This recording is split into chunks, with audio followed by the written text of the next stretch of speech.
Hey there, hockey fans! Welcome to Toronto Maple Leafs News Now, your go-to channel for all the latest updates on our beloved team. If you haven't already, make sure to hit that subscribe button and join our passionate community of Leafs supporters. Now, let's dive into the thrilling action from the recent game between the Toronto Maple Leafs and the Boston Bruins. After a tough 4-2 loss in Game 3 on Wednesday night, the Leafs were determined to bounce back in Game 4 before hitting the road for Boston in Game 5. First period, the atmosphere at Scotiabank Arena was electric as the puck dropped, mirroring the intensity of Game 3. With the home team trailing 2-1 in the best-of-7 series, the fans rallied behind their beloved Leafs in hopes of a victory. Early in the period, the Maple Leafs had the crowd on their feet with some impressive offensive plays. Their first power play of the game came less than 4 minutes in when the Bruins were penalized for too many men on the ice. With a prime opportunity to take the lead, Toronto needed their power play to deliver, especially after struggling in that department in the previous games. Unfortunately, they couldn't capitalize, leaving the fans disappointed. To make matters worse, Mitch Marner took an offensive penalty,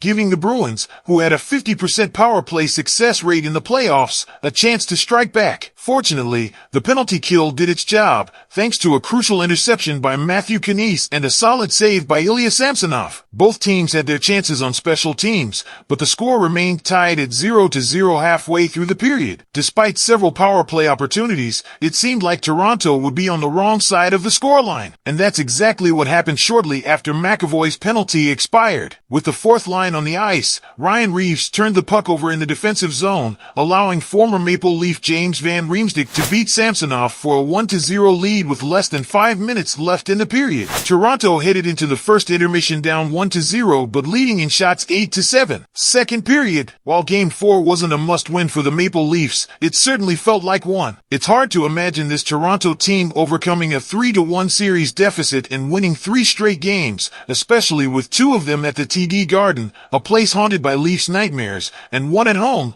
where they've struggled in the playoffs. Trailing 1-0 heading into the second period, the Leafs needed to step up their game and put pressure on the Bruins. However, they didn't seem as desperate as they should have been. Both teams looked a bit off, but if you had to pick one side that seemed more interested in the game, it was Boston. Midway through the period, the Maple Leafs found themselves in the offensive zone, still down 1-0, desperately searching for the equalizer. Mitch Marner had an opportunity along the boards to cycle the puck down, but instead, he turned towards the blue line and lost possession. The Bruins quickly transitioned the play and drew a penalty after Max Domi was called for cross-checking David Pastrnak. After successfully killing their lone penalty earlier in the game, Toronto's penalty kill was tested again at the 7:23 mark, with Domi in the box for 2 minutes or less. Unfortunately, the perfect penalty kill didn't last long. Brad Marchand scored his 3rd goal of the series, capitalizing on a wide-open net as Ilya Samsonov was caught out of position due to a fake shot by Charlie McAvoy. Suddenly, it was 2-0 for the Bruins,